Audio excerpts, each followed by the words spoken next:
नमस्कार मित्रांनो. आज आपण बोलणार आहोत भारतामध्ये जे आत्तापर्यंत झालेले अतिरेकी हल्ले त्याच्याबद्दल. मध्यंतरीच्या काळामध्ये आपल्याला दिसलं असेल की दिल्ली झालं, पहलगाम झालं, परत अजून तो एक हल्ला झाला होता काश्मीरमध्ये. पहलगामचा अटॅक तो झालाच झाला. त्यानंतर परत अजून बरेच अतिरेकी हल्ले झाले तुम्हाला दिसून येतील. भारताच्या स्वातंत्र्यानंतर आपल्याला असं वाटतं की भारत स्वतंत्र झाला, भारतातली लोक आपल्यापाशी आली, लोकांना वेगळं दिशा भेटली, आपापलं वागायचं स्वातंत्र्य भेटलं. पण त्यामध्ये काही अशी मादरचूत लोक आहेत या भारतामध्ये. आत्तापर्यंत भारतामध्ये 123 अतिरेकी हल्ले झालेले आहेत आणि त्यापैकी बऱ्यापैकी मुसलमानांनी केलेले आहेत असा दावा काही लोकांनी केलेला आहे, असं बोलले काही हिंदू लोकांनी केलेले आहेत. प्रत्येक गोष्ट कुठल्या ना कुठल्या माणसाशी, कुठल्या ना कुठल्या गोष्टीशी कनेक्टेड असते आणि याचा पूर्ण जर आपण स्टडी केला तर ती येऊन टेकते एखाद्या पॉलिटिशियन समोर.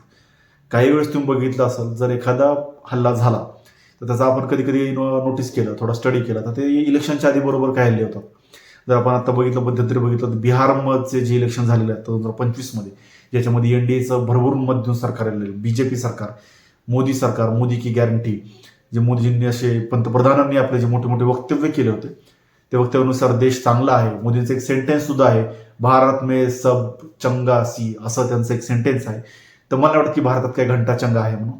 आपल्याला वाटतं की भारत चंगा आहे, चंगा आहे, तसं काही नाही. जर ग्राउंड लेवलला बघितलं तर भारत अतिशय असुरक्षित देश आहे. जर आपण व्यवस्थित बघितलं तर मी तुम्हाला त्याचा डाटा व्यवस्थित सांगतो की पहिला भारतातला अतिरेकी हल्ला हा माझ्या मते 8 जून 1980 रोजी झाला होता.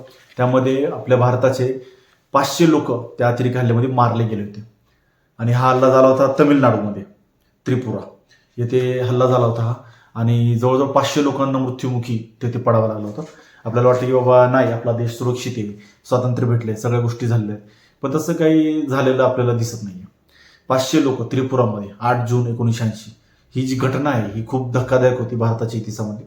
पहिलाच अतिरेकी हल्ला होता. त्यानंतर असंख्य अतिरेकी हल्ले भारतावरती झालेले आहेत. एक एक जर सांगत बसलं तर 123 अतिरेकी हल्ले आपल्या भारतामध्ये झालेले आहेत आणि त्या सगळ्यांना जर वाचत बसलं तर पूर्ण दिवस काय, रात्र सुद्धा पुरणार नाही. प्रत्येकाचा स्टडी केला तर खूप वेगवेगळ्या प्रकारची कारणं येतील. त्यामध्ये आपल्याला ठराविक हल्लेच माहीत असतील, जसं की मुंबईमध्ये ट्रेन ब्लास्ट झाला, 26/11चा हल्ला झाला, पहलगामचा जो आत्ता हल्ला झालेला, त्यानंतर जे काश्मीरमध्ये आत्ता मध्यंतरी हल्ला झाला मार्च महिन्यामध्ये, की जात विचारून, हिंदू धर्म विचारून मुसलमानांनी आपल्या हिंदू बांधवांना गोळी काढून ठार मारलं, अशी जी काही बातमी पसरवलेली आहे, तर हे पूर्ण धर्मामध्ये भांडण लावण्याचं काम तिथं होताना आपल्याला दिसलेलं. यामध्ये पूर्णपणे सक्षम जबाबदार कोण असेल तर पॉलिटिशियन्स लोक आहेत. कारण जर तुम्ही बघितलं तिथं जो हल्ला झाला त्यानंतर हल्ल्यामधून ज्या लोकांना बाहेर काढण्यात आलं किंवा ज्या लोकांनी मदत केलेली ती सुद्धा मुसलमान होती. त्यामुळे आपण पूर्णपणे दोष मुसलमानांना देऊ शकत नाही किंवा त्या समाजाला किंवा त्या धर्माला दोष देऊ शकत नाही. एक गोष्ट लक्षात ठेवा, सध्याचा काळ असा आहे की धर्माचं राजकारण करून सत्ता कशी मिळवता येईल याचा पूर्णपणे काम हे भाजपच्या सरकारने किंवा भाजपच्या लोकांनी केलेलं आहे. हिंदू खतरे में है, हिंदू ये है वो है. 60 वर्षात हिंदू कधी खतरे में आला नाही आणि हे सत्तेत आल्यावरती हिंदू खतरे में कसा आला हे देवालाच माहिती होता. 11 वर्षात हिंदू खतरे में आला आणि 60 वर्षात हिंदू खतरे में नव्हता. काँग्रेसच्या काळात सुद्धा अतिरेकी हल्ले झाले आणि बीजेपीच्या काळात सुद्धा अतिरेकी हल्ले झालेले. तुम्हाला असं नाही सांगता येणार की बाबा नुसतं बीजेपीच्या काळातच झाले, काँग्रेसचे सापे, तसं नाही. एव्हरी पॉलिटिशियन इज अ मादरचोद. सगळ्यात हरामी, बीच, सगळ्यात जास्त नालायकचं कुणी असेल तर या जगामध्ये पॉलिटिशियन्स लोक आहेत. त्याचं एकमेकाशी कनेक्शन असतं. इलेक्शनच्या आधी बॉम्बस्फोट घडवतात, दंगली घडवतात, जेणेकरून आपापसामध्ये राजकारण पेटतं आणि आपल्याला असं वाटतं की आपण सेफ आहोत. पॉलिटिशियन्स लोक आपल्याला वाचवतात. घंटा हे कुणालाही वाचवत नाहीत आणि कुणालाही मारत नाही. ह्यांचं कसं असतं, टार्गेट करायचं, गेम करायचा, ठोकून टाकायचा. आत्तापर्यंत जर आपण स्टडी व्यवस्थित केला तर, जर नीट विचार केला तर आत्तापर्यंत आपल्या ह्याच्यामध्ये जर व्यवस्थित स्टडी केला, 2018 मध्ये एक हल्ला झाला होता. त्यामध्ये 748 लोक. 2018 का सांगतोय कारण ती सुरुवात आहे खरी तर. जर बघितलं तर आपण जर व्यवस्थित विचार केला ती सुरुवात आहे. त्या 2018 मध्ये 748 असे क्षण झाले किंवा एक असे अपघात झाले ज्याच्यामध्ये 350 लोक मेली. 350 हा छोटा आकडा नाहीये आणि 540 लोक जखमी झालेले.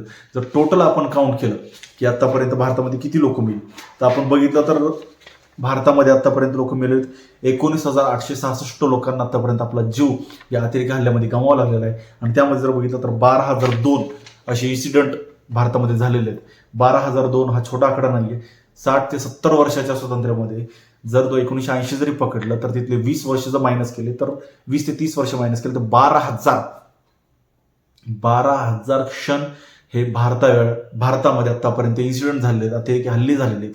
123 हा फक्त एक तुम्हाला एक मायनर आकडा आहे.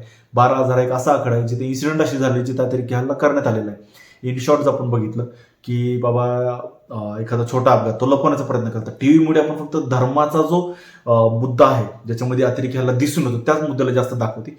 टीव्ही हल्ल्यांचं कसं असतं की ते फक्त या गोष्टीला प्रायोरिटी देतात ज्याच्यामध्ये धर्मांचा वाद कसा होईल, कारण त्यांच्यावरती सरकार उडणार असतं. सरकार कुणाचे असू द्या, काँग्रेस असू द्या किंवा बीजेपी असू द्या, दोघेही सरकार भोसडीवाले आहेत. त्यांनी फक्त आणि फक्त जनतेला लुटायचं काम केलेलं. सरकारचं काही हे नाहीये, सरकारला जनतेशी काही घेणं देणं नाहीये. अतिरेकी हल्ले वाढत चाललेत वर्षानुवर्ष. जसं जसं इलेक्शन येतं तसं तसे अतिरेकी हल्ले आपल्याला खूप जास्त प्रमाणात वाढताना दिसतात. याबद्दल जनतेने कुठेतरी जागृत होणं जास्त गरजेचं आहे. सरकार कुणाचे असू दे, आपली गांधी नेहमी लागलेलीच आहे. जनता खोलती, सरकार येऊन मारतं. इतकी वाईट गोष्ट ही सध्या आपल्याला दिसून येते. लोक मरतात, त्याचं कुणाला काही घेणं देणं नाहीये.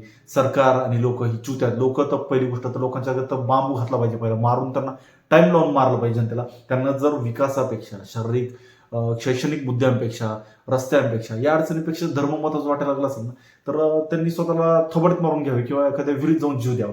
कारण कसं असतं, बेसिक नीड ही खूप महत्वाची गरज आहे. आज जर बघितलं लहान लहान मुलांना शाळा नाही, हे नाही, पण आपलं कसं धर्मानावर सरकारने देतो. पण अरे बॉम्बस्फोट होतात, अतिरेकी हल्ले होतात, मग आपण सरकारी पार्टीज एकमेकावरती दोष देतात.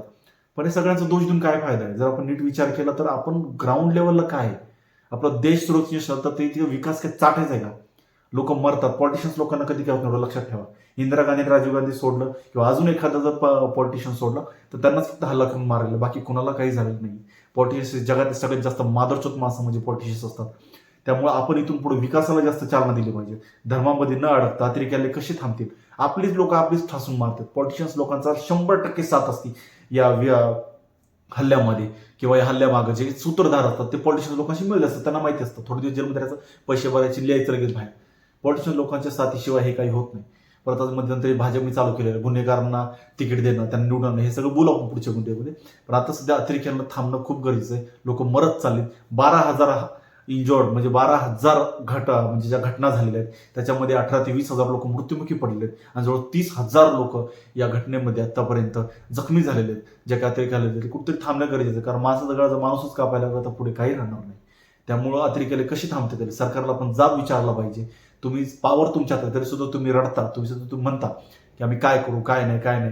त्यामुळे सरकारच्या हात जोडून विनंती, जर लवकरात लवकर हे नाही थांबलं तर नेपाळसारखी कंडिशन ही भारतामध्ये नक्कीच लवकर व्हायला बसलेली आहे. कारण ही झेड जनरेशन आहे ती कितीतरी मोबाईलमध्ये असते, त्यांचं लक्ष पूर्णपणे विकासाकडे आणि या गोष्टींकडे आहे हे आपल्याला दिसून येते. जुनी जनता ही धर्मामध्ये अडकलेली आहे, पण आताची जनरेशन ही मोबाईल मीडियाचा किती जरी वापर करत असली त्यांच्या जागरूकता आपल्याला दिसून येते. त्यामुळे सरकार लवकर अतिरेकी कशी थांबवता येईल याचा नक्की विचार करावा. जय हिंद, जय महाराष्ट्र.